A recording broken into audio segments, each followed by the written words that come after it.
You know, when I first spoke to the DFL convention in '08, I promised that I would beat Norm Coleman.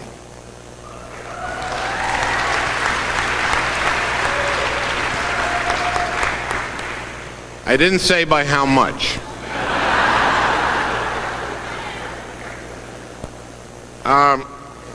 I want to say something about Muhammad Ali.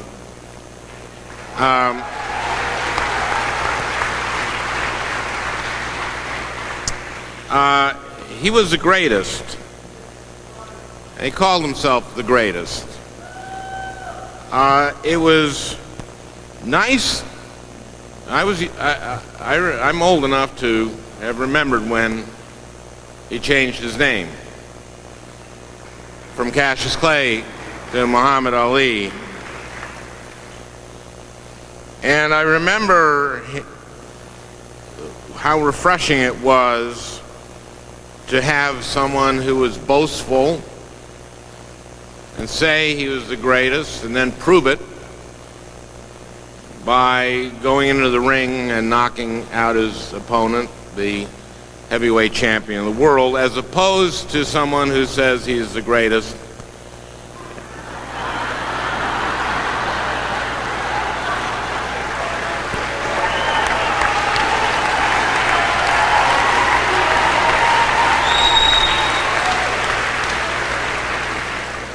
and proving it by screwing over somebody in a business deal.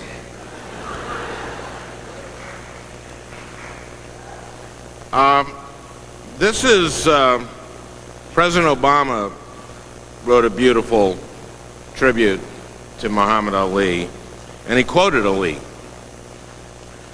And this is what he said: "I am America. I am the part you won't recognize, but get used to me. Black, confident, cocky. My name, not yours. My religion, not yours. My goals, my own.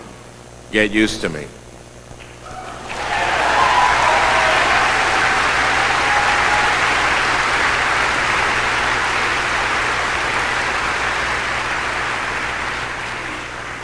And he spoke out to the end.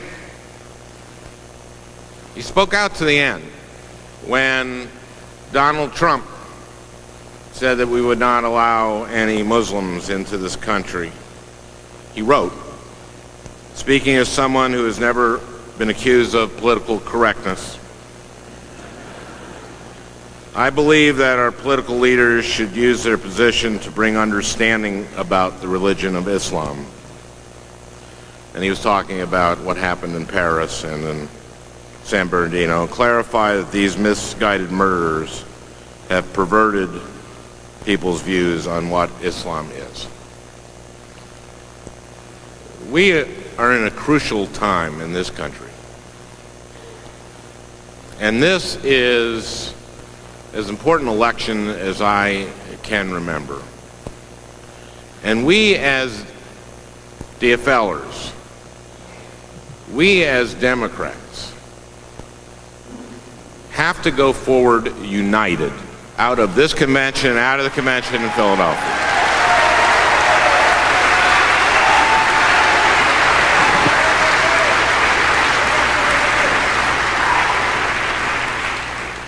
And that is whether you are for Bernie, for Hillary, or for Martin O'Malley. Now, I haven't been following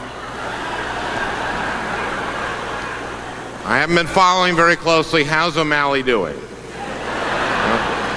Well, anyway, we have to come out united is what I'm saying. Because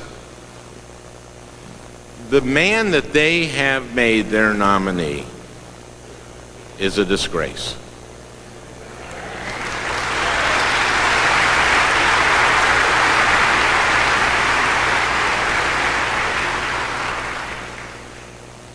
And we have opportunities, I believe, because of that, here in this state. You know, Amy Klobuchar and I are very proud to represent Minnesota.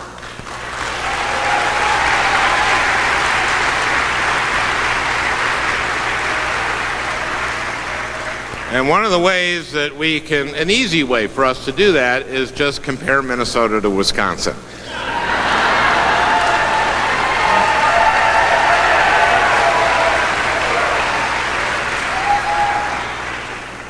And think how much that our governor and our state legislature accomplished in 2013, 2014.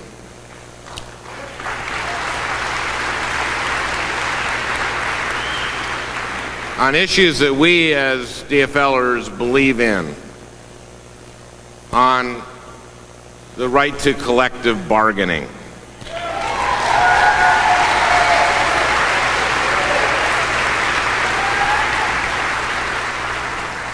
on marriage equality.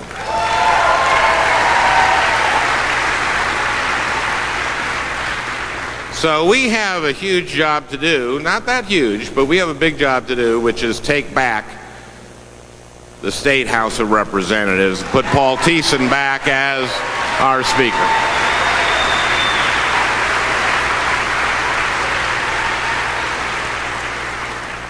And I believe that their choice of nominee, a presidential nominee in the Republican Party, a man who has gotten there by using xenophobia.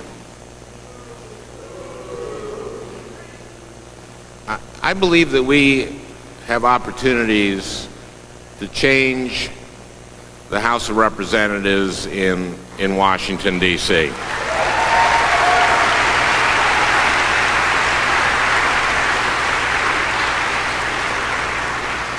And that's why after we leave this convention,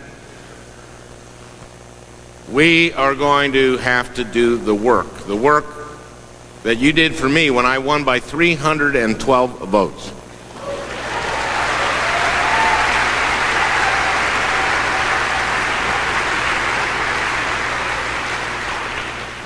And you know that what that work is. It's door knocking. It's getting on the phones. And this is the way we elect Terry Bonoff. And this is the way we elect Angie Craig. And this is the way we keep Rick Nolan's seat.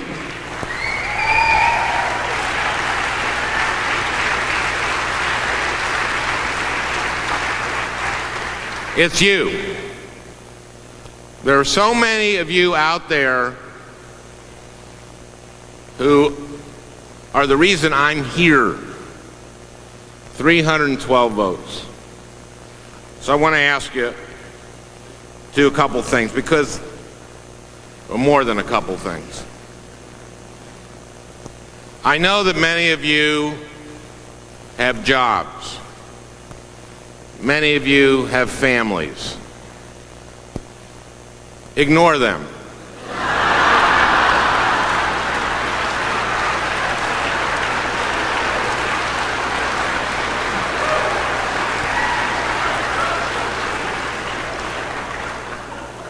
Just for the next 5 months.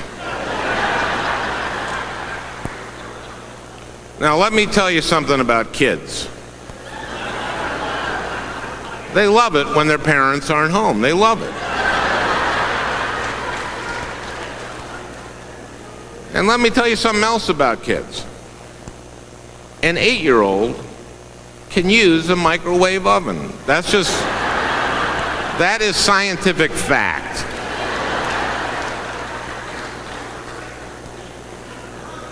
And let me tell you something else, and this also has been scientifically proven. An 8-year-old can teach a 4-year-old to use a microwave oven.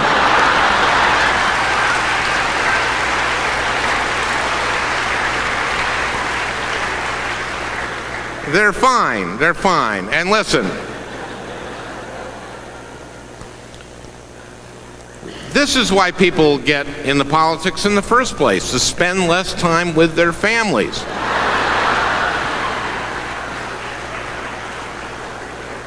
And I know that because every time some politician resigns, he says it's to spend more time with his family.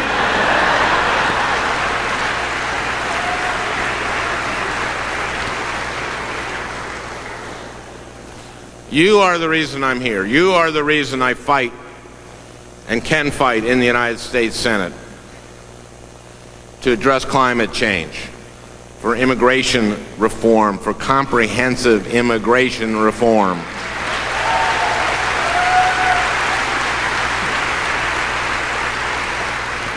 For reform of our campaign finance system, which is broken.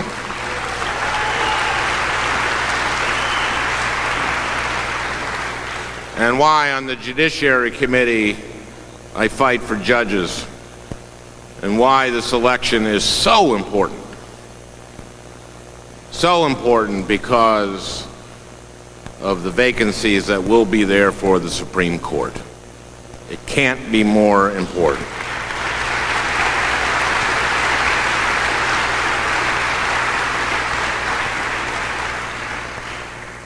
Now, I believe that the day after the election, Republicans in the Senate are going to say, you know who would make a great Supreme Court justice? Merrick Garland. He'd be great.